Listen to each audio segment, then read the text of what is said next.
Welcome to the Normal People Fitness Podcast. My name is Steve Marsden, and we're going to talk about getting fit, getting healthy, feeling good, while eating the things you want to eat and doing the things you want to do. Hello, everyone. I hope you are well. I hope you're healthy and you're living a prosperous, amazing life. And if you're not, I hope it gets better. I really hope it gets better. Today, it's another guest episode, and I've got someone... with very, very interesting person called Stuart Aitken. Stuart is a personal trainer. He was brought up about 3 miles away from my gym and then moved to New York and then fell in love and all these great things. And he's now situated in, he will tell you, in North Carolina in the States, married with a child.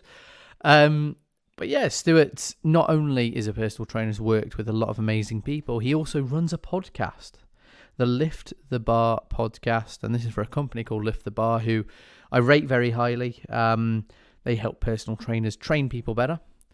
But as part of his podcast, he gets to interview some of the best gym owners, personal trainers, psychologists, best health and fitness minds in the world. So yeah, I really hope you enjoy this conversation with Stuart. And if you need anything, as always, email me, steve@stevemarsdenfitness.com. Thank you. Hi, Stuart. How are you doing? I'm very well today, mate. Thank you for having me and inviting me on the show. Thank you for coming on. Now, for those who don't know who you are, we're going to go into your background, but we know each other from about 5 different places. So if you could firstly tell everyone where you are now and then tell them why we are connected, that would be absolutely awesome. Yeah, I am currently living in North Carolina, a little place called New Bern, which if you watch or have watched Outlander, it is when Jamie and Claire land in North Carolina. New Bern is the place that they arrive in. So that's its claim to fame and link to Scotland. But how do we know each other? I'm trying to think of the exact point that our relationship goes back, mate. And I mean, I think, you may be able to correct me here, but I think the link is Lift the Bar, which is the company that I now work for.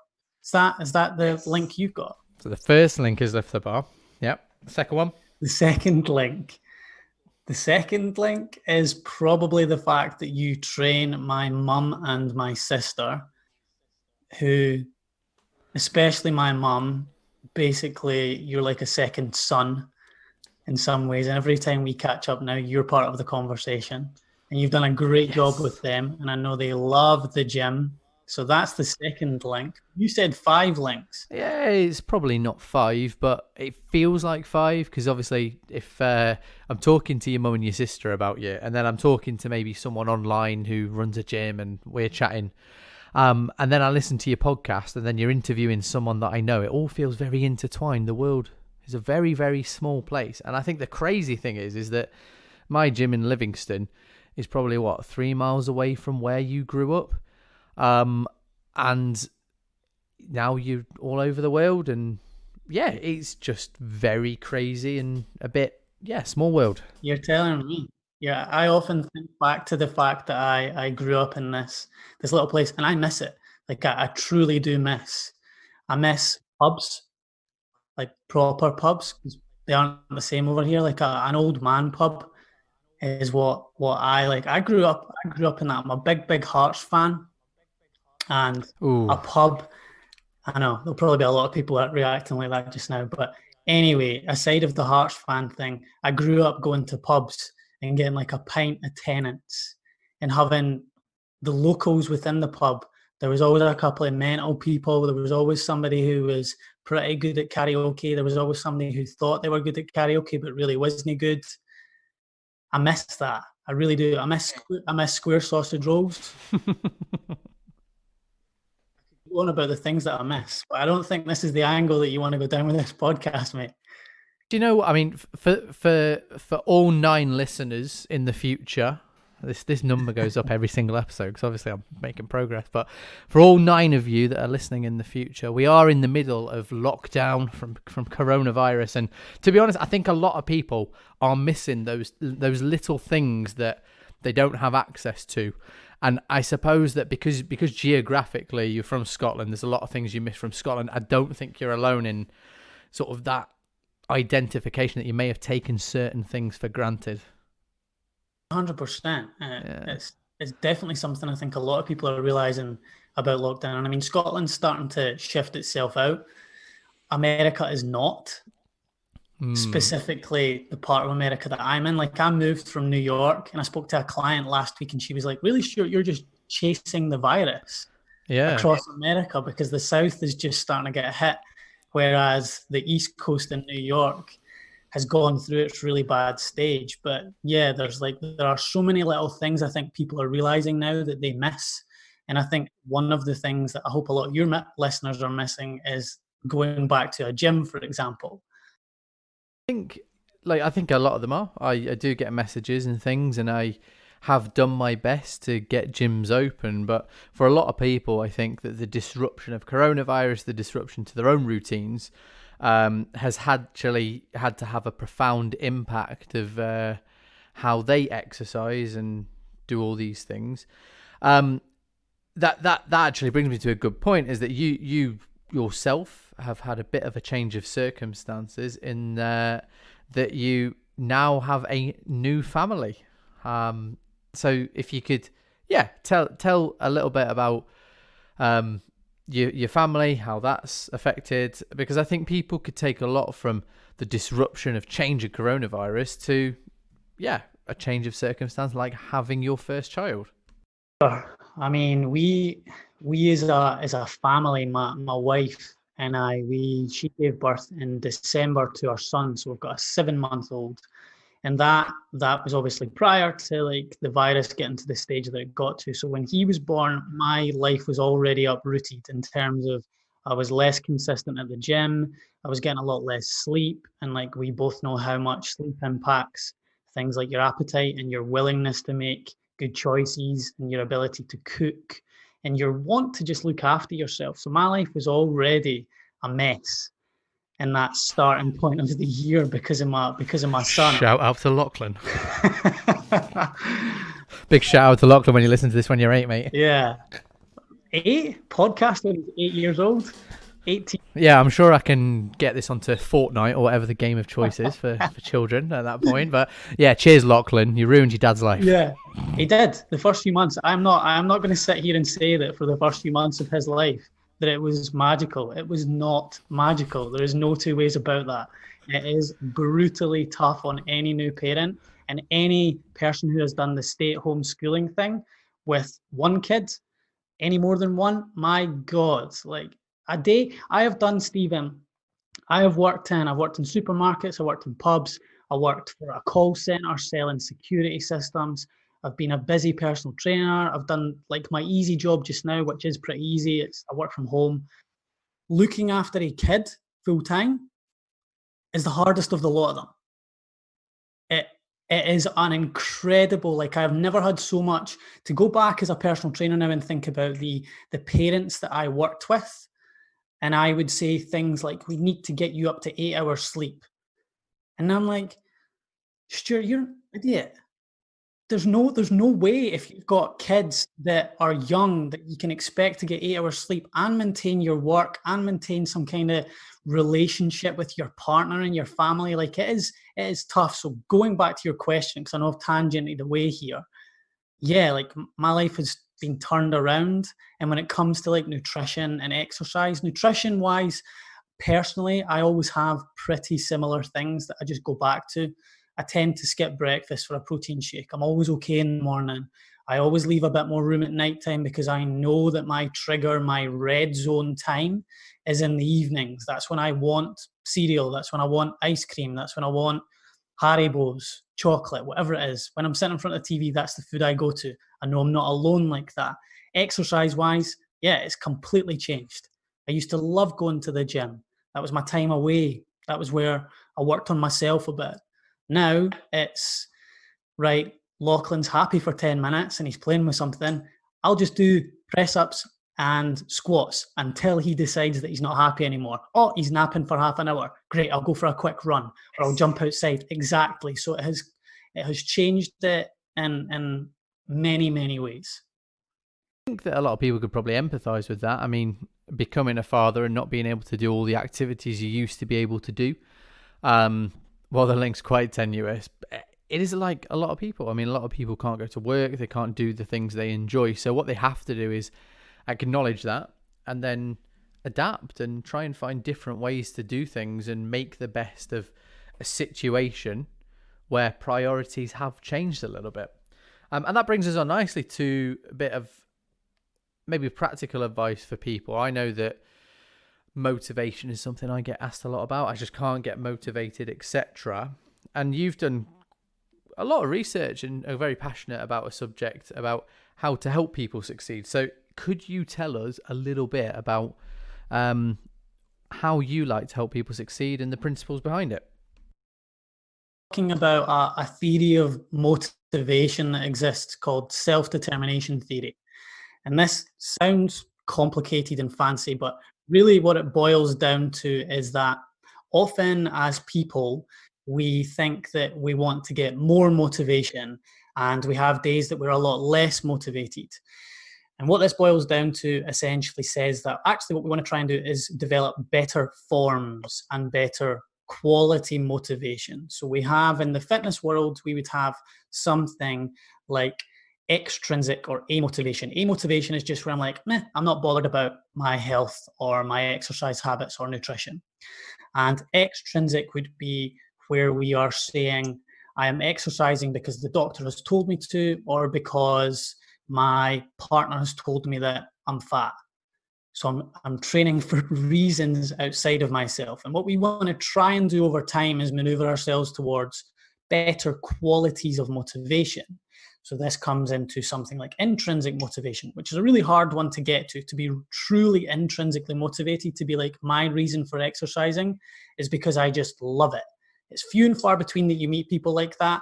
And I think even thrown onto this part, it's rare that you meet personal trainers that are like that. The amount of personal trainers that I personally speak to that struggle with their own exercise habits, their own nutrition, consistency, planning, emotional eating, the same stuff that clients work with. Because at the end of the day, we are humans. Personal trainers are just humans as well. But going back to that self-determination theory thing, one of the things that teaches us is three different facets. Facet one is autonomy, facet two is competence, and facet three is belonging, or relatedness as it's termed in the literature. Autonomy is basically where you feel like you are chasing something that you value and that is important to you. Competence is where you feel like you're getting better at something that you value. And belonging, the most obvious one, is where you feel like you are connected to other people. In the sense of lockdown, we can say autonomy. Okay, well, are we doing something that we value? And I think one of the important things to think about if you are chasing your fitness just now, are you thinking about starting a fitness or exercise habit? So think, why is this important to me? Why now? Why is this different than the times before? And if you can talk to somebody like Stephen, or like somebody who you know that you trust in your life and who is a good listener and who will take the time to ask you questions, or even you can journal this. Journaling is really pretty useful. Sit down and ask yourself some questions, take notes, get it from your head onto paper. Why is this thing important to me now? How am I going to make this something that's important to me in good, healthy ways? If we think about competence, you want to try and get better at something that you value. So in this sense, I think we can open up the door and say exercise actually is in many, many forms, right? I, as a personal trainer, used to think that exercise only came in the form of you going to the gym, but it doesn't.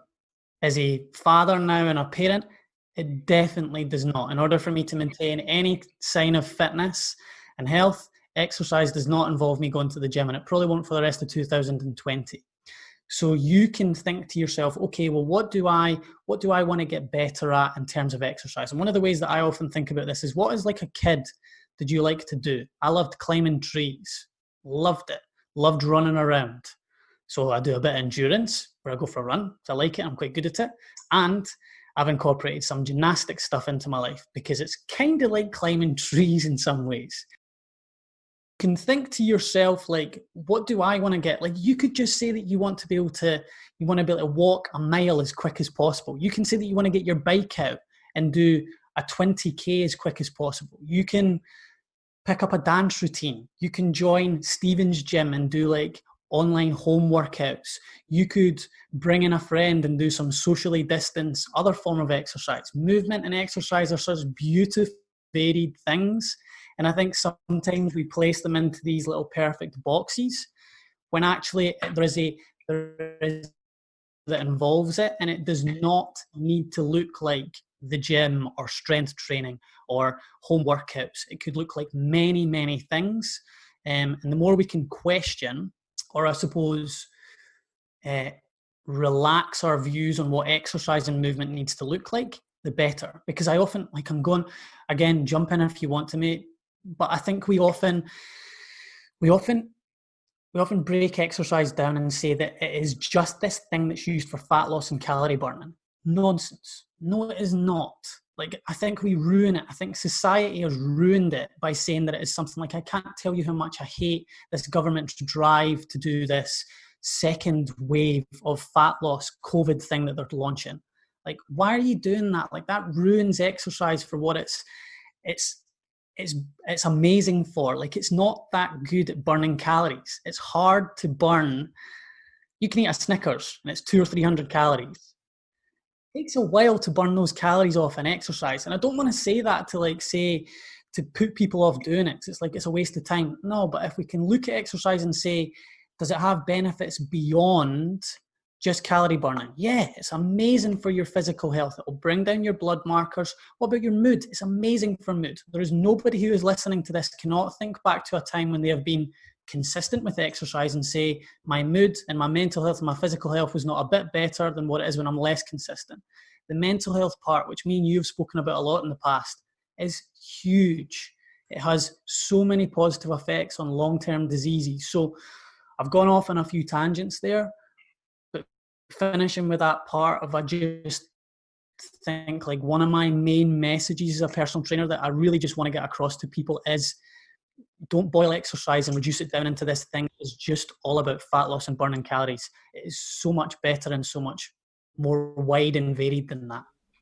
Absolutely, mate. I mean, you've covered some great things there, and I think that I was really impressed with the Scottish government, especially because I do live in Scotland, their response initially to COVID, because they made sure that everybody, one of the restrictions that was not placed on people was, you need to get out and you need to do exercise because it is good for your mental health. And that is the first example I've seen of any government saying that, like publicly saying that this is how important it is. I was actually talking to Howard Reed, who I had on the show, about how he hated PE as a kid. And he basically called it, I think he referred to it as structured bullying at school. Because, but unfortunately, that is society's first and sometimes only experience of exercise. And people are made to do it, and that bad relationship begins. And then when that is compounded by diet magazines or what has now become Instagram and social media, unfortunately, like many complex things in life, it gets reduced to something that is very vague.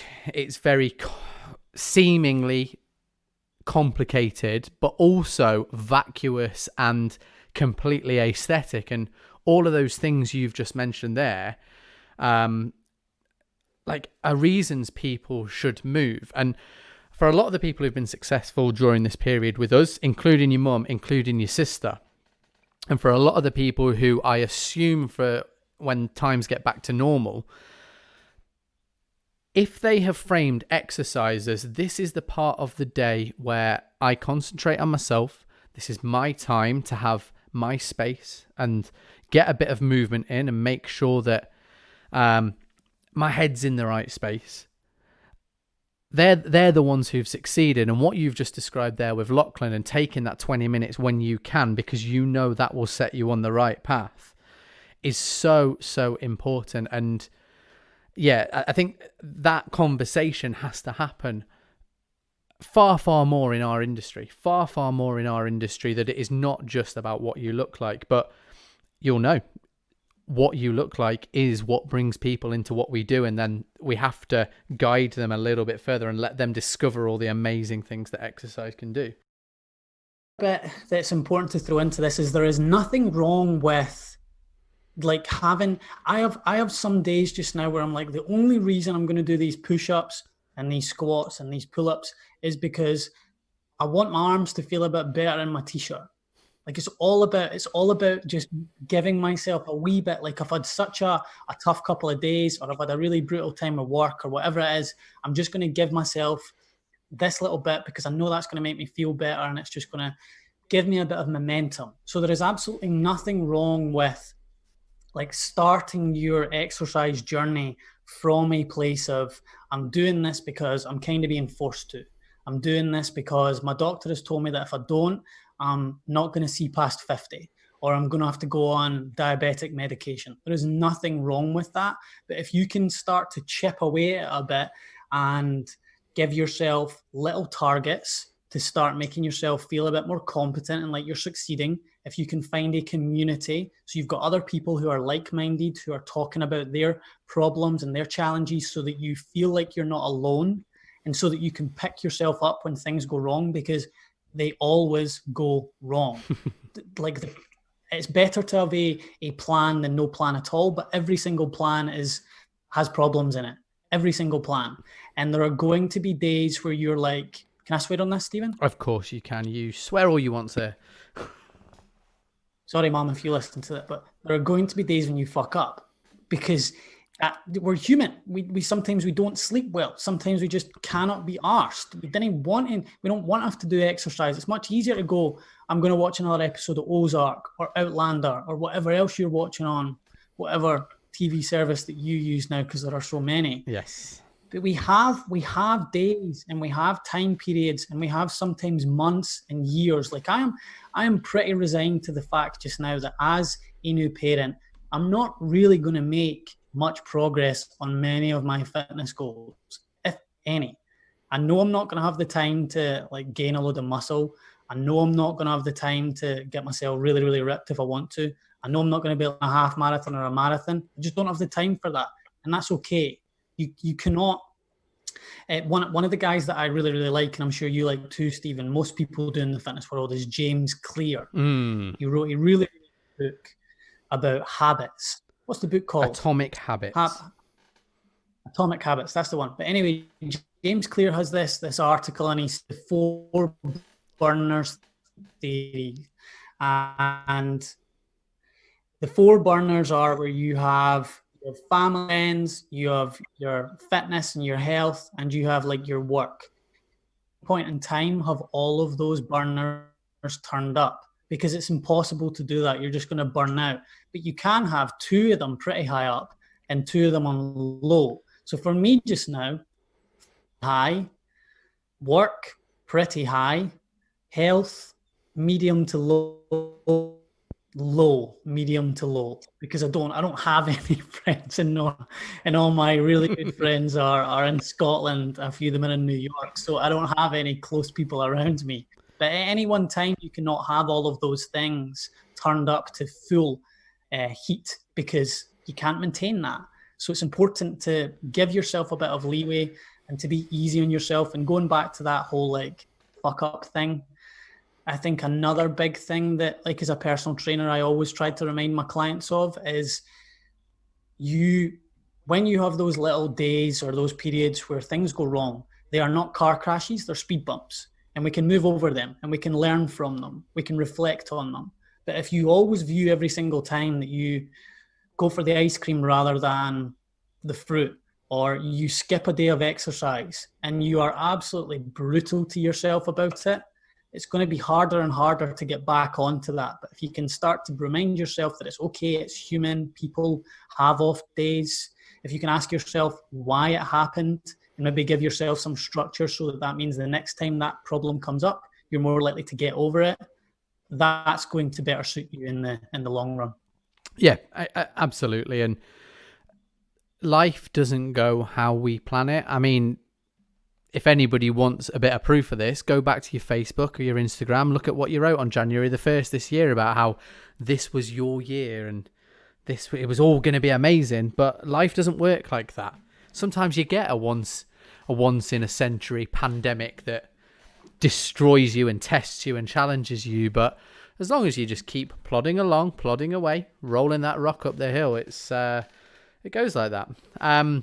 Stuart, another thing I want to talk to you about. So as part of your work with Lift the Bar, you run the Lift the Bar podcast.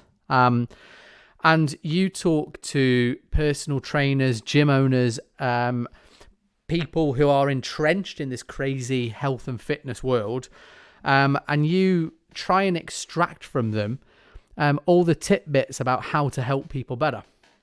And I'm really interested in what you've learned from doing that, how you apply it, and what that experience has given to you. Like, that can be the afterthought, if you like. But yeah, what have you learned from that? I want to be careful here about success and how I term that, because I think it's a funny word to me, because I don't what success feels like to me is not what success will feel like to you. I know that my version of success now is very different than what it was at the start of my career, and it's going to be very different as time goes on.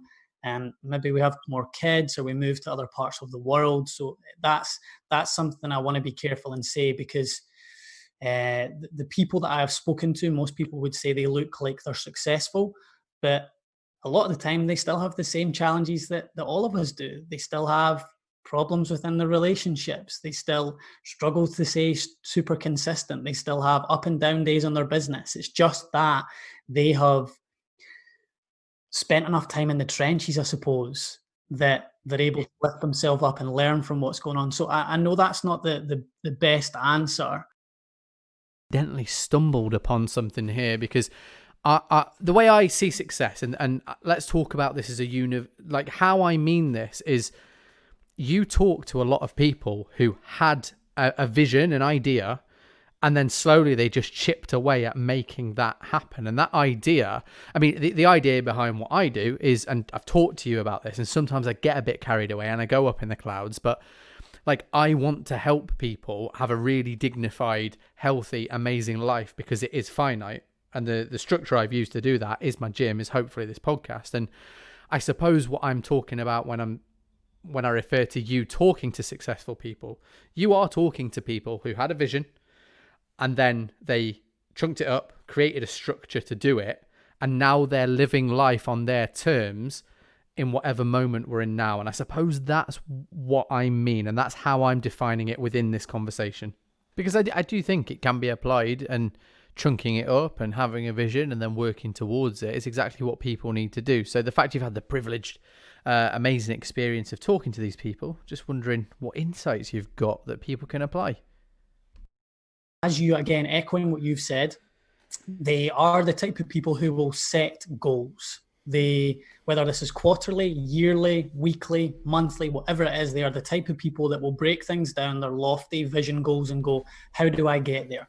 They're also typically the type of people who I've spoken to who are more than willing to ask for help, and more than willing to go, I have no idea how to do this. I'm going to try and either find somebody that does do it really, really well and employ them, or I'm going to learn how to do it myself. And in the case of, I'll use Lift the Bar as an example here. Chris Burgess is like you, Stephen. Chris Burgess lives with his head in the clouds. He is an entrepreneur. He is a visionary. He pushes Lift the Bar forwards. That's how he thinks. He has ideas. Claire Winter, our head of operations, Claire is the manager. There is a book out there called The E-Myth, and it has 3 different types of people within a business: the entrepreneur, the manager, and the technician. In any successful business, you have those 3 things. It can still be applied to life as well. But Chris, entrepreneur; Claire, manager; Greg, our other staff member, technician. They are more than willing to ask for help and find mentors and people that can guide them towards the place. They also, just to repeat again, they don't view failure and things going wrong as the worst thing ever. They're able to step back, make good decisions, ask the right questions, bring the right people in, and move themselves forward. Falls back to that self-determination theory thing, right? You want to have somebody in your life, or a way to reflect on the things that you're pushing forward with in your fitness and your nutrition. If weight loss is something that is really, really important to you, fantastic. Why? Why is it important? What will it give you when you get the weight loss that you want? Is it just going to be, I want to lose 20 pounds? Okay. Well, why do you want to lose 20 pounds? Why is it an arbitrary number like 20 pounds? Ask yourself those really tough questions, because when it comes to the days and the weeks and the months where things go wrong, you can utilize that moment where you've asked yourselves those questions. With the competence thing, again, it's being willing to set yourself some goals that help yourself move forwards, targets that you can actually chase, things that give you another place to go to. That's definitely something I've seen with podcast guests and with clients, is that they were willing to go, I would like to get this, even if that is just, I want to move my exercise up to 4 times a week and have a way to track that. I want to start doing 10,000 steps a day. Something like that just gives them something to build upon. And then again, going back to that connection, belonging piece, that's massive. Having a good community of people around you that you can bounce ideas off of, that you trust, that you're willing to be vulnerable with, that you can ask questions, that you can feel like you're connected and part of. That's another big thing. And social media, Stephen, is like, it's a double-edged sword for me, because I think in some ways it can be really quite useful in that we met through Lift the Bar, through one of the main functions of LTB is a Facebook group. I know that you have a very active Facebook group. I know that most gym owners and personal trainers do. Great places for clients to meet each other, to set up external events. That's one of the big things I think those groups should be used for.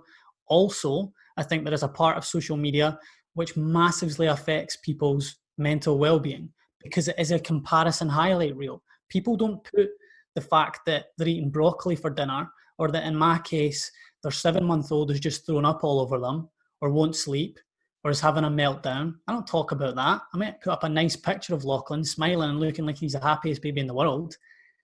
Don't really talk about all the challenging times. You bring me on this, I'll talk about it. But people's social media are highlight reels. And I think comparison, I don't know who said this, but there's that quote, comparison is the thief of joy. It's true. It is very, very true. And in the world of social media and chasing your fitness journey, if you start to get interested in fitness and your goal is weight loss, all of a sudden you're following fitness people who are paid for by companies to sell these stupid products and these things that promise you results. And you get lured into this thinking that there must be a better way than the way that ultimately takes time, takes patience, takes fuck ups, takes probably outside help, takes a bit of community. They don't talk about any of that stuff. They just talk about how they've got a diet pill that they can give you, or a protein shake, or a new workout regime. Nonsense. No, they don't. That stuff does not exist. I think that logically everybody understands that, but the emotional side of this is so different. I know that, social media to me is a tool, and it is a tool to help get my message out of there. But as you know, I have had a particularly challenging time over the last few months, because not just because my pride, my joy, my business has been forced to close, and do you know what I mean? The financial implications because of that, but also my mum's ill at the minute. And I don't put that on social media, and part of that is completely emotional. I feel like, I don't want to ruin anyone's day, or I do that.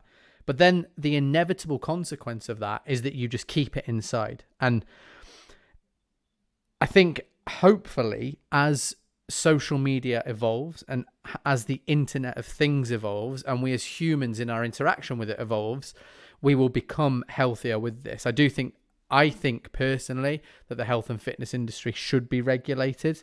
But that is something for another day that we can talk about.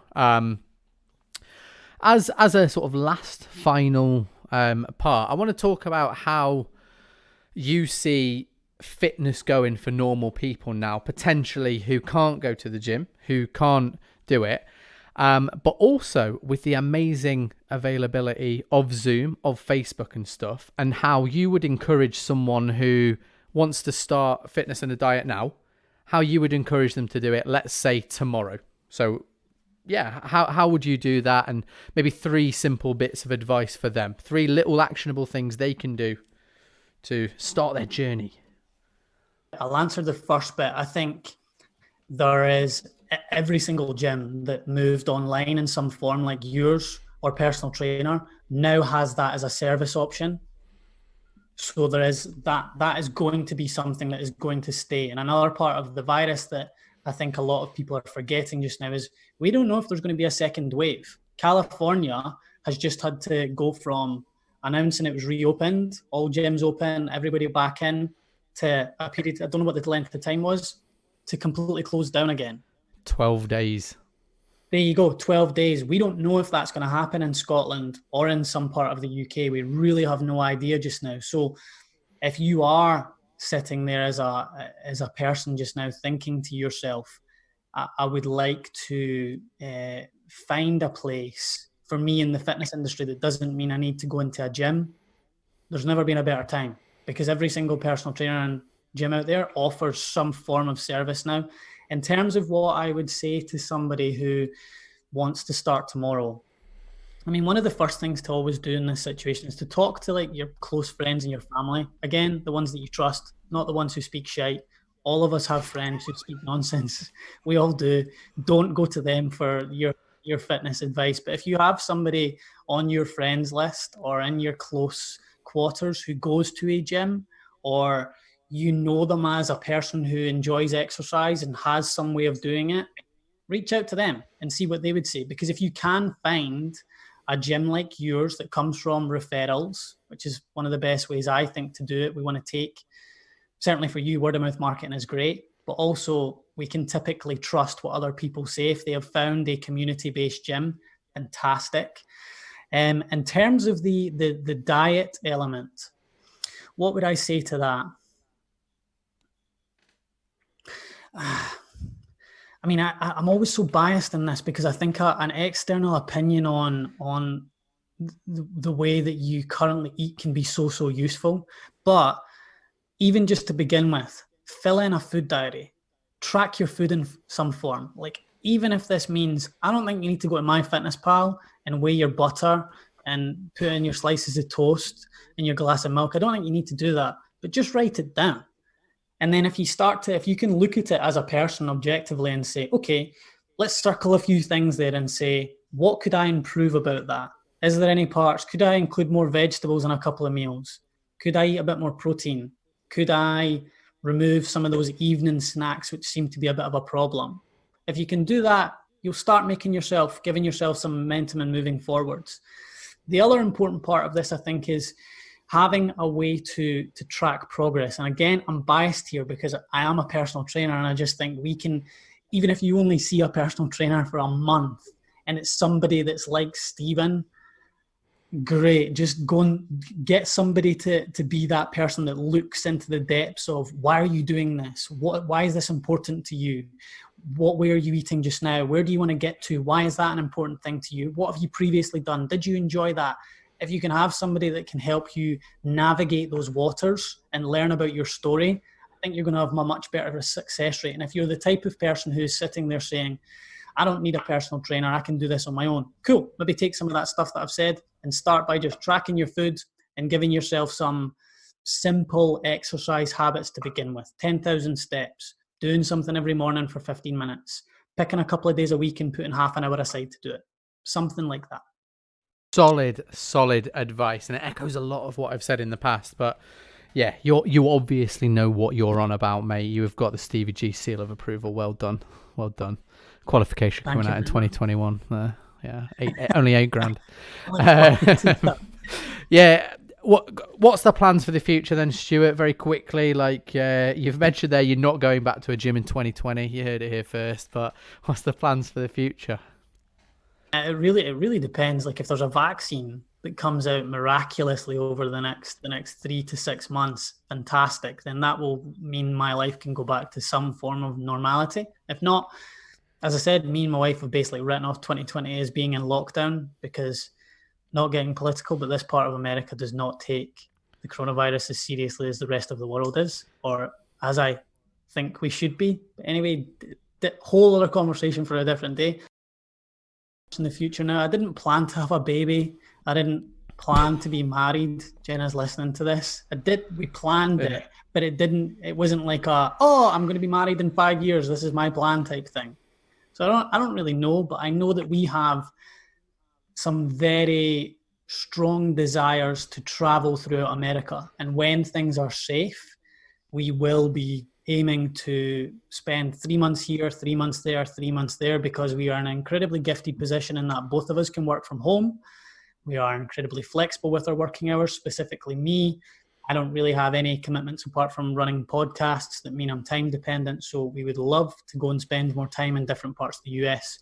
Such a big country, so varied culturally, beautiful scenery throughout it, great people in parts of it. So we want to go and see more of it. I hope that answers your question. Oh, it does, and that sounds really good. Traveling is definitely on my own agenda as well, and I think, to be honest, quite hard to plan in these times. In terms of your work online, where can people find you if they want to get to know more of Stuart? Yeah, the LTB podcast, as if you ever want to listen to that, it doesn't really make any sense if you're not a personal trainer. So I wouldn't waste your time there if you're not a personal trainer. If you are a personal trainer, do listen. If you are a personal trainer, look into liftthebar.com. That's where most of my stuff is. I don't even know what my Facebook is. I don't even know what my Instagram is. I really genuinely don't know. But if you type in my name, I'll probably appear. I would think I'm friends with you, so it can't be that hard to find. If somebody wants to email me, Stuart, Stuart, @liftthebar.com. Good. And just on that point, I mean, before I was a PT, I fell in love with this because I think it just gave me control and power of my own body and my happiness and my health and all the cliched amazing things that exercise gives us. So there may be some people who just want to maybe learn more about what the life of a personal trainer is like and maybe considering it as an option as a career. Agreed. There are definitely people out there who chase a fitness journey and then they end up becoming fitness professionals. If that's you, go to the podcast. But again, I'm going to say, if you're not interested in fitness that much, don't listen to my podcast. Listen to Mora Stevens or listen to somebody else. I don't know, what's his name? Dr. Rajan Chatterjee or something. He's got a decent podcast. Don't listen to him nutrition advice because he speaks nonsense. But when it comes to health and exercise, he's pretty damn good. Get people to check that out. I'm not listening to it myself, but it is on the list. Now, thank you so much, Stuart, for being on the podcast. I'm sure a lot of people got a lot out of that. If anybody has any questions, concerns, emotions, email me, steve@stevemarsdenfitness.com. That's steve@stevemarsdenfitness.com. But thank you so much for listening. Bye-bye. So much for listening to the Normal People Fitness podcast. If you need any help, then give me a shout at www.stevemarsdenfitness.com. Have an amazing day and hopefully I'll see you soon.